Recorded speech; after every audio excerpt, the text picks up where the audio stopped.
आज हम बात करने जा रहे हैं एक ऐसे शख्स की जो हिजबुल्लाह के शीर्ष नेतृत्व में शामिल था और जिसे हाल ही में इजरायल के हवाई हमलों में मार दिया गया। जी हां, हम बात कर रहे हैं हाशेम साफीद्दीन की। तो आइए जानते हैं इस पूरी घटना की पूरी कहानी और इसका महत्व। हाशेम साफीद्दीन हिजबुल्लाह के पूर्व नेता हसन नसरल्लाह का चचेरा भाई था।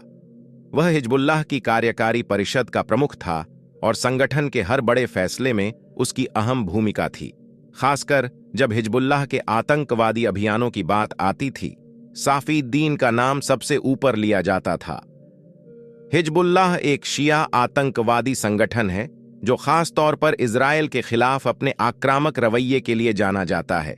हिजबुल्लाह की कार्यकारी परिषद संगठन के वित्तीय और प्रशासनिक मामलों की देखरेख करती है। साफीद्दीन इस परिषद के प्रमुख थे और उनकी भूमिका केवल प्रशासनिक तक सीमित नहीं थी। वे हिजबुल्लाह के जिहाद परिषद के सदस्य भी थे जो संगठन के सैन्य अभियानों की देखरेख करती है। अक्टूबर की शुरुआत में इजरायल ने एक बड़ा हवाई हमला किया। यह हमला बेरूत के दहियाह इलाके में स्थित हिजबुल्लाह के भूमिगत खुफिया मुख्यालय पर किया गया था।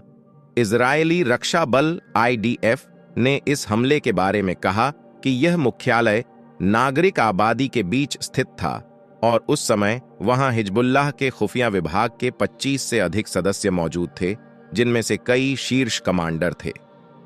IDF ने बाद में पुष्टि की कि इस हमले में हिजबुल्लाह के खुफिया प्रमुख हुसैन अली हाजिमा और हिजबुल्लाह के कार्यकारी प्रमुख हाशेम साफीद्दीन मारे गए। ये वही साफीद्दीन हैं जिन्हें हिजबुल्लाह का अगला नेता माना जा रहा था, क्योंकि सितंबर के अंत में हिजबुल्लाह के शीर्ष नेता हसन नसरल्लाह की हत्या हो चुकी थी। साफीद्दीन और नसरल्लाह दोनों ही शिया मौलवी थे और उनकी शक्ल सूरत में भी काफी समानता थी।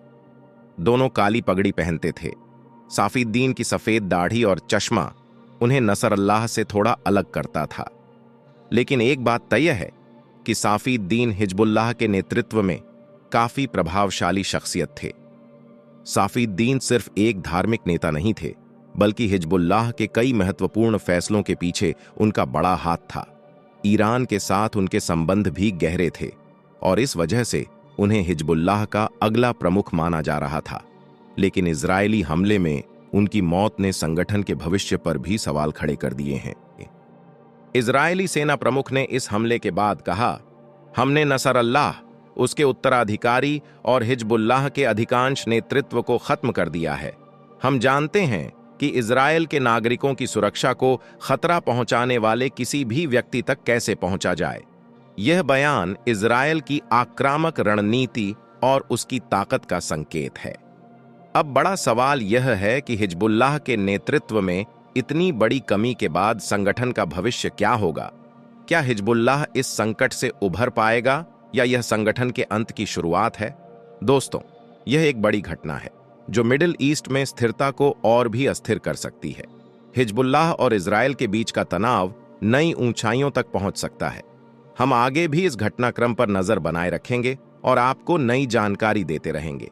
अगर आपको यह वीडियो जानकारी पूर्ण लगी हो तो इसे लाइक और शेयर जरूर करें और हमारे चैनल को सब्सक्राइब करें ताकि आप तक हर महत्वपूर्ण अपडेट पहुंचती रहे। धन्यवाद। फिर मिलते हैं एक नई खबर के साथ।